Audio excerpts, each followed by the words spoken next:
survivors. It's always such a good time when Hal is on the show. We're already cracking up, and I'm like, yeah, we're going to go live now. And so we did. I hope you are having a fantastic, fantastic day. And if you're watching this in the evening, we hope you had a fantastic day. Now, if you missed the show last night with Hal, go listen to the replay because it was tremendous. And as always, he dropped so many nuggets. And the biggest thing that I got from him was about the third series in his collection, right? And that it's about hope. And he wants people, when they read it, to just have hope. That's what I got from it. Hal is just this incredible, incredible person. And we are always so honored and grateful to have him on the show. I truly suggest you listen to the replay and listen in a space where you're quiet. We can have a quiet space hopefully for 30 minutes or so, right? But you need that moment because you really need to hear the nuggets that he drops and let it, something will resonate with you. I promise you that. Okay. But hey, Hal, welcome back. Thank you so much. Thank you for having me back. When everybody goes back and listens to the replay, I apologize for the sniffles. I didn't realize how much my mic picked up. Hal is focused on the sniffles. It's allergy season, guys. Okay, it's not like anything else. It's allergy season and it impacts most people. And I'm totally cool with that. But on the show last night, I thought I was being slick. I was like really quiet. And then I listened back and it's like echoed by like 100 times. And I was like, oh my God, our poor listeners. No, it's absolutely fine. What you should be listening to is the message that he's delivering, okay? And not the sniffles. We're just grateful that although you were having the sniffles due to allergies, that you still came on the show. It just shows your commitment to yourself, to our audience, and getting your message out. And that's super important. So thank you so much for doing that. But 100%. last night we were talking kind of behind the scenes, and you said something. You said you are not chasing the outcome. Yeah. What do you mean by that? You know, this has been the toughest lesson for me and my biggest challenge. You know, growth comes in like small steps. And when I look back at every time I grow, you know, and every time I was blocked, I was blocked because there was something major I had to learn. And even though I was doing all this work, I realized that I was still attached to the outcome. I was still driving myself because I thought I wanted to see things a certain way, which is human spirit, right? We want to see things a certain way because we think in the obtaining of that outcome, that's going to give us happiness, that's going to give us love, but it's external. Once I realized that it was external and that the happiness and love that you're searching for, that outcome that you want, that you're chasing for, it was never out there. It was internal. It was inside of you, right? And once that button gets switched, once that's switched, you realize then all the external stuff does come to you. You know, the relationship you want, the money, the income, the drive towards your dream, the right people. We were talking about tribe last night lining up, right? So I really have been practicing this muscle, and it's been hard, Raquel. Like, there are so many times I've fallen off where I was like, yeah, I get it, but you still were so conditioned to like, I want this, I want this, I want this. Well, what you're saying to the universe is that you don't have it, right? So you're just perpetuating the fact that you don't have it. We focus so much on, and this is going off on a little bit of a tangent, but we focus so much in life on the war on drugs, the war on this, the war on that. All we're doing is we're feeding the energy into that war. We're not talking about internal peace. We're not talking about like the peace inside or the love inside or the love we have for one another. That's what we should be. We should be focused on. And that's where the energy should be shifting towards. So yeah, that's what I meant when I said that last night. It's like I don't want to chase the outcome. I want to be present. The present is cheesy. The present is a gift. That's why they call it the present, right? Absolutely. Future hasn't come, and when the future does come, it will be the present, right? So, and the past is gone. We live in the past where I wish I didn't do this. I made this mistake. I screwed up. why should we be labeled by our past experiences? I don't even call them mistakes, they're experiences. Mm-hmm. They taught me valuable lessons. And yes, we could look from the outside in and judge and be like, yo, that guy screwed up, he did something horrible. Or I screwed up, I did something horrible. Or you could say, wow, what an amazing experience. I really truly learned something about myself. I love myself so much that I'm going to look at that contrast. I'm going to look at that opposite, that pain or that experience as something that was a blessing for me to be the man that I am today, to me to be the Wow. spiritual being having a human experience that I am today. Wow. So now what came to mind as we were talking about outcome just now is, so what's the difference then? Because there are people that they set these goals and resolutions, visions, all of that. Is there a difference between having a goal or a vision, because I don't believe in resolutions, and chasing the outcome? What's the difference between them? Or how do you see a difference, if you do? I do see a difference. I think, and that's a really, really great question, and it's going to get deep and philosophical here. Like I think goals and visions and going after dreams are important. I think you should have them, but there's a healthy attachment to them and there's an unhealthy attachment. When Mm, you're just focused in the future, like I need that dream, I need that goal, I need that outcome, then you're not present, right? So mm, you have to be, I feel, or at least the muscle that I'm practicing is to be in the here and now. I have tremendous amount of goals and visions and dreams. They're all laid out in the book. Are they going to come true? I don't know. Maybe. If they do, awesome. Then I'm excited. If they don't, awesome. I'm still excited because I'm having another experience, right? As long as I'm standing in the energy of mm. love and in the energy of who I am and I'm moving toward that goal, those goals, then I feel great. I mentioned this on past shows to you. I work with another organization called the Passion Center on top of Windows of Opportunity and the Eisenberg Leadership Academy. And the Passion Center does this great work toward activating passion inside, right? And what I love about their work and their message is that that's really what it's about. When your passion is activated, the goal doesn't matter. It's all going to happen because Mm, you're being your true self in your true power. That's where I think the difference is. It's like okay. this: you could be obsessive, like on the unhealthy end of things, or you can Mhm. be like balanced, right? I'm trying to think what the opposite of obsession is. I guess balance.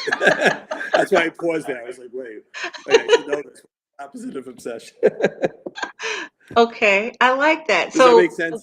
it does. What I'm hearing is it's all right to have a goal and do what you need to reach that goal, but it's who you become in the process of going after to ap- it's who you become in the process of achieving that goal that matters more so than the outcome, whether you achieve it or not, but who you become.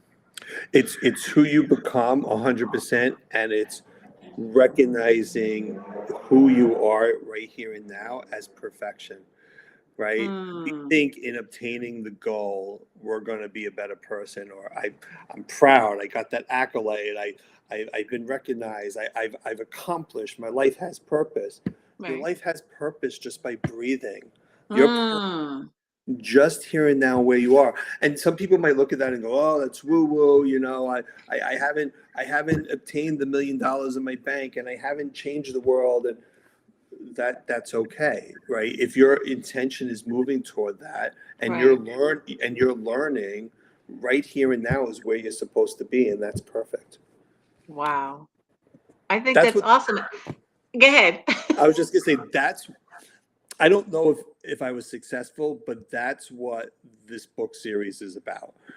Which we, Mm, we were leaning toward yesterday. It's about hope. It's about recognizing that you are powerful just by you being you.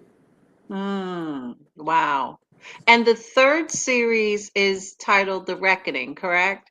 The rebirth. The Rebirth. Yes, Wow. yes. If that doesn't talk about um, hope and show you that there's an opportunity to make a change, just the title alone, the rebirth, it's like you Yes. get an opportunity to do it again. And as you were speaking about chasing and goals, what else came to mind is that I'm working on a book, another book, and I know what I want it to become, right? Mhm. I know I say I will be a New York Times best-selling author Nice. because that is absolutely, that's my goal. Now, whether or not I reach that goal, it's not going to stop me from writing the book. But what I'm finding as I write the book, when I first started, it was about, okay, I wanted to write a certain type of book. And it was like, that was great. It wasn't really who I am, though. And I said, somewhere along the line, I have to put who I am, I have to incorporate that in the book. And so that's what I started doing. And it took on a different tone, Yeah. and I like the tone that it's taken on. So what you're saying is absolutely right. No matter what, New York Times bestseller, it's who I am as I'm writing it, and as I'm going on the journey, who I become as a result. Absolutely. And if I could build on what you're saying, what I'm hearing, what's coming up for me is I am is uh, are the two most powerful words in the English Mm-hmm. language, right? So you, instead of saying I will be a New York Times bestseller, you are. I I love it. am a New York Yeah. Times bestseller. I don't care if New York Times doesn't recognize it. I I am and who's New York Times? I am a bestseller. Like Right. I am a New York Times bestseller. My book is a New York Times bestseller. I am amazing. I have my Mm. the softball team. I kind of unofficially do some mindset coaching with them, and I look at them before they go into a game, and I'm like, I am, and they go amazing. So they're like, I am amazing. And then if I go and I show up to their games, they're like going up to bat and they look at me and they go, I am amazing, right? Because they know that I am are those two strong words. And I love that. And we joke around about it with them, but their minds are forming and they're having fun and they're at the plate and they're playing their sport and they're just present in the Right. moment. It's not about win or lose, it's about experience. It's not about the book being a bestseller or not. You are a bestseller, Mm-hmm. you already are. It's about the love of writing and inspiring Mm-hmm. and whatever you decide that is your purpose for writing the book. Wow. And you know, it's interesting. This book is different than my first one. My first one was just to get something off. And this one is more about from the reader's perspective. Because we, as authors, we think we need to write from our perspective. And I know this is live TV, y'all. So let me tell you something. I need to plug my laptop in before it dies, and I leave Hal on the show by himself. So give me a So second. But what I I'm could really I could thinking talk to is, myself. it's more about the reader. You're writing for them and not for you, the author. And that's something I'm Yes. learning this time around. Yeah, we started to talk about that yesterday, and I was thinking about what you said, Raquel, and we do, and I do write for the readers, and I do write for humanity, and everything I write, whether it's the book or I post a lot of articles on LinkedIn that I write about transforming education, and then when I'm in my moods, I write about the exploration of love and love of self and love of the universe. You know, and I was thinking, and I mentioned this last night to you. When I wrote Beautiful Souls, I there was a part of me that did write that for myself Hmm. to everything that I share now, these golden nuggets that I dropped, I would not have been able to drop when I was writing the book. It's Mm, because I re-went through my life with the spiritual lessons that not only that I had learned, but that I was still learning and that my tribe was still coaching me on. Having a tribe is so key. And as I was writing and sharing and going through some really like dark moments, is how I got to who I am today. And I don't mm, think I would have been to do that if I didn't write the book. You know, Mm-hmm. Mm-hmm. only I think I dropped this on your last show. Only 5% of people who say that they want to write their story or they want to write a book actually complete and write a book. It's a very Yeah. small number. Yeah. Yeah. It's amazing. It does. Doing so does change you. And I know it's not for everyone. And as an author, we all have different experiences as to how we're writing it, how we construct it. And it's just amazing what you go through. As I said, my first book was all about me and something I wanted to share. But Hal, tell us, I know we went over time and I do apologize for that. Tell us about your books, where people can purchase them. I know we're not quite sure yet when the rebirth is going to be out because you're waiting on artwork, right? For that. Correct.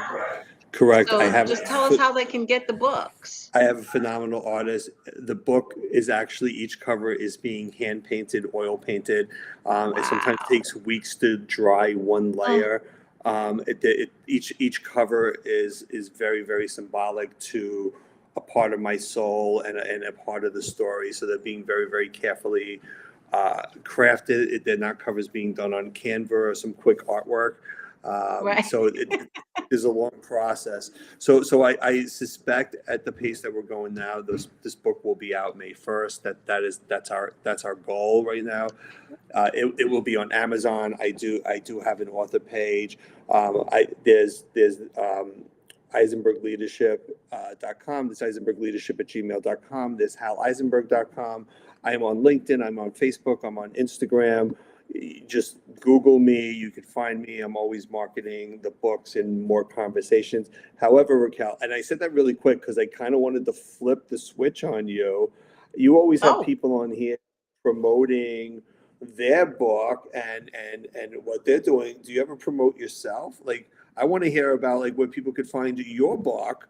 You know, even though that book was completed and you're in book number 2. I want to purchase your book. So can you share that with our audience? very little because it is not about me. But my my first book is titled The Audacity of Self, Dare to Put You First, and it can be purchased on Amazon. I'm not sure if it's still on Barnes and Nobles, but you can purchase it through Amazon. And it's a I'm story going about and buy. brokenness and moving from brokenness to beauty. I'm going to go buy the book right now. So I Yeah, want it's everybody to go out and buy the book because we it's rise such and a thrive quick together. read. That was awesome. That was sneaky. Thank you. You're welcome. I appreciate it. But Hal, in closing, any one thing, one takeaway to leave our audience with, what would it be?